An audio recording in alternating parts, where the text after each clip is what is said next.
Welcome to Chapter 6. This is the era of swing, the era that followed boogie woogie. It was an era of large dance bands. This was an era where the band arrangements were written out and the solos were improvised. Solos occurred one at a time. This era was largely dominated the 1930s into the early 1940s. Lots of performers in this era, and all of them wanted to have a trademark sound for instant recognition. For example, Tommy Dorsey's band had a distinct trombone sound, and all of his music featured a trombone solo. And Glenn Miller was a clarinet player who played over top of his saxes, so his bands also had distinct feelings, distinct sounds. Here's a little slide that hopefully is helpful as you listen to concentrate on these different parts: the drums, the bass, the piano technique, and listen to the comparison of the group size. We've added two from last week's playlist. I want you to continue to concentrate on these songs as you prepare for that part of the final. Here's your listening for the week. And I've put together about 75 minutes of everything that was cited in the text so you can find an easy link to it. This is really fascinating. And with no further ado, here we go. So, all of these bands were name attractions, and they were generally known by their names or the names of their band leaders. These kinds of bands first started forming and were known to exist as early as 1922. Billy Page's band was one of the first. And also in New York in 1924, there was Fletcher Henderson Band. In Kansas City the same year, Benny Moten's band. And in 1931, William McKinney's Cotton Pickers were in New York. So they were established. We talked about overlapping eras. The instrumentation of this band was a big band, really. Four saxophones with a bari was later added, so ultimately 5. Trombone section started with 4, and then later a 5th trombone, a larger bass trombone, was added. And the trumpet section consisted of 4 trumpets, along with a rhythm section that was either 3 or 4 players, bass drums and piano, and oftentimes guitar. So that was the setup of it. The pattern for how to write a jazz arrangement was well established by Fletcher Henderson. He created this pattern for big band arrangements, and it's still taught today. So the music arranger arranges notes for every instrument to play, and then in certain places he indicates there's a solo, one instrument at a time. So that score is then given to a music copyist who writes out all the parts for all the players, and off you go. There's a little thing to listen to that the text cites about riffs, so you'll understand what riffs are, but they're basically short repeated phrases or refrains, and it's an African tradition, so that's come over to jazz. And it's used extensively in Kansas City by Benny Moten and later by Count Basie, but also by people like Fletcher Henderson in New York City. It became a standard way to write for jazz-oriented big bands. We're going to look at Fletcher Henderson because he was not only a very fine pianist that was trained, and he came from Georgia, but he was also very adept at musical arranging. And in fact, he arranged for a lot of blues singers and for the Benny Goodman Orchestra, as well as for his own orchestra. Loads of famous players were in his band at one time or another. Particularly people like Louis Armstrong, Roy Eldridge, Don Redman, Coleman Hawkins, Lester Young. Those are some great big names right there. Many went on to become leaders of their own bands or solo attractions. At this time, there was a reaction against big bands because everything was arranged, and lots of people didn't think it left enough creative freedom. So they thought the rhythm section was overpowered by all these wind instruments. And at the time, a lot of people viewed big bands as the fall of jazz, not the continuation of jazz, holding on to the fact that they thought Dixieland was the only true jazz music because of how it was improvised line over line. But big bands proved to be popular, and they are jazz, and they continued, and Henderson had a big deal to do with that. He sought for tight harmonic control in his band. He only allowed one improviser to play at a time. He thought the polyphonic style of Dixieland improvisation, one instrument over top of another, was just too risky. In fact, he only used his soloists when they were very exceptional. Looking at other people in New York, but also recognizing that in Chicago, people kept playing Dixieland, but New York and Kansas City were busy developing this swing style of big band. New York had great players and great bands. Duke Ellington, King Oliver, Fletcher Henderson, William McKinney's Cotton Pickers, who did a lot of recordings between 1928 and 1933 and left us about 50 tunes. But other bands that we should note are Chick Webb, who discovered Ella Fitzgerald, Jimmy Lunsford, who had a band full of college players who were very trained, played complex pieces, and played at a very high level, very talented. Other bands recognized them as one of the top bands, but we don't know them much because they didn't record, nor did they play over the radio. You have to talk about Duke Ellington. In fact, the chapter after we come back from fall break is exclusively on Duke Ellington. He was such an influence. He proved that you could develop jazz to a high art form. He used soloists and ensemble. He directed from the piano, and all of his players were uniquely identified as soloists, and they had a lot of personality. They kept a lot of their own personality, and he incorporated it in his writing. Moving to Kansas City, one of the first people we want to note is Mary Lou Williams, the first woman in jazz history to compose and arrange for a large band. She lived a very long life and had a lot of influence. Let's see.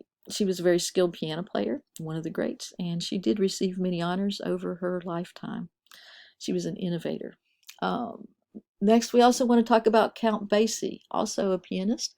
He got stranded. He was from New Jersey, born there, was exposed to a lot of jazz by default of where he lived, and was interested in it and went for a gig and got stranded in Kansas City. So he joined up with Benny Moten and just stayed. And after Benny Moten died, he built a band with some of Moten's best players. That band played for 40 years, had very high standards. Basie was interested in delivering more interesting piano parts, and he let the drummer add a lot of accents over top of that straight four. His playing anticipated bop music, which is in the era we'll get to after Duke Ellington. In his thinking, piano less is more. His band had a really laid-back, relaxed style, and it really swung. It was known as the swing machine. He died in 1984, and one of his woodwind players, Frank Foster, carried on. Okay, Southwest bands. They crafted the tune as they went, so their style was very loosely structured. And it was sort of a formula of how it was laid out. They would have the introduction, the initial motive, then there'd be a bunch of solos, and these were all very free time, just over top of the rhythm section, and then they would wind up with bringing that initial motive back and into song. Basie had great soloists. Yes, Lester Young stands out, but also Herschel Evans, Harry Sweets Edison, Buck Clayton, both of those were trumpet players. Benny Morton and Dickie Wells were trombone players. And this was riff style bands, and they depended upon the soloing strengths of their players. And a lot of times these riffs were blues based. Two people that are noteworthy are these two saxophone players, tenor saxophone players, Lester Young and Coleman Hawkins.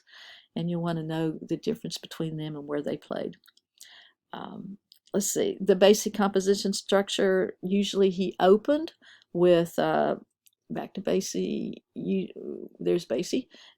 Usually he opened with the piano and the rhythm section beginning. Then he established the rhythm with that. The saxes came in first, introduced a riff. The trombones followed and reinforced the riff, and the trumpets came in last. And so he had a certain formula he followed when he composed. Okay, swings becomes accepted all over after the Great Depression. It was hard for musicians to make a living, and a lot of them left for Europe where swing just took off. Louis Armstrong and Duke Ellington were amongst them. Guy Lombardo was one who stayed here because he had a steady New York hotel gig. And Benny Goodman also stayed and became quite famous playing through the radio. but the music business largely failed for a time here in the Great Depression. And then there was an upsurge in dance to forget the stock market crash.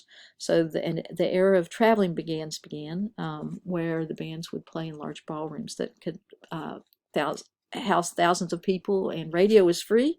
So people loved the music. Looking at Paul Whiteman, who introduced Rhapsody in Blue in 1924. This piece um, wasn't considered a jazz piece by some because it was composed all the way throughout, but it had every aspect of jazz to it except the improvisation. It had the improvisation feel though, and it popularized jazz with the public. Let's see here. So you want to read about Paul Whiteman and notice him in the 1920s PowerPoint that's put together. The swing bands. By 1937, there were 18,000 musicians traveling, and the public embraced swing music. Let's see. These were bands that were playing all over, that were housed there. There were also other bands playing: Dorsey Brothers, Glenn Cray, the Casa Loma Orchestra, Woody Herman and his Thundering Herd. We're going to look at some arrangers that you should be familiar with. And then we're going to look at some specific jazz bands really briefly and a couple jazz singers. Glenn Miller was the most popular of all swing bands in the early age of jazz swing era. He was a fine trombonist and a brilliant arranger, an outstanding businessman, an exemplary employer. He went from huge debt to a millionaire in 2 years. His gigs booked the best gigs in the country, and they played on the radio 3 times a week. Made motion pictures, had an international following. Let's see. Another one is Benny Goodman, you should know, clarinet player. And he lived a long life. At age 77, died in 1986. He was a master of the clarinet. His dad was an immigrant and a tailor, so he also rose from poverty to fame using music.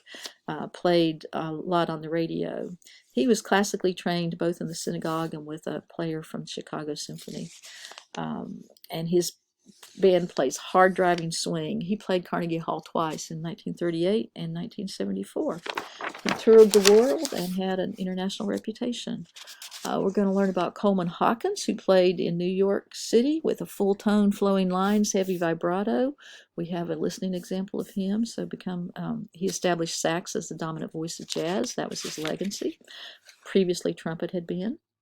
Now sax was on par with the trumpet. Then we're going to look at Lester Young, who influenced everybody after him and styles after him. He played with the Count Basie band. He also worked with Billie Holiday, who dubbed him the President. He was known as Prez. He influenced everybody and everyone. Had this understated, soft-spoken personality, and his playing is just like that. And he didn't complete an idea until it didn't matter if the bar ended. He played over the measure till finished his idea when he improvised. Let's see.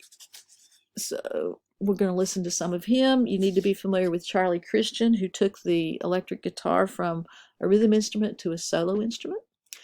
And then we're going to look at swing singers. Billie Holiday. So Billie Holiday had a tragic life. You can read about her and see all that she went through. But this made her probably very adept as an interpreter, and she really sang her heart out. She had some excellent skills that are very unique, and she influenced all the singers that came after her. She paired very well with Lester Young. And then need to talk about Ella Fitzgerald, my favorite singer, who won 10 Grammy Awards by 1982. She sang as if her voice was an instrument, just like a trumpet or a sax or a trombone. She had lots of mimicking skills. Lots of things to listen to from her. She could improvise like none other. And then there were swing combos, these little groups that we talked about. How did swing end? Well, several things. One was World War II. There was a military draft. There was a recording ban, and transportation was restricted. And then also the era of rock and roll was swooping in. So I hope you enjoy this unit.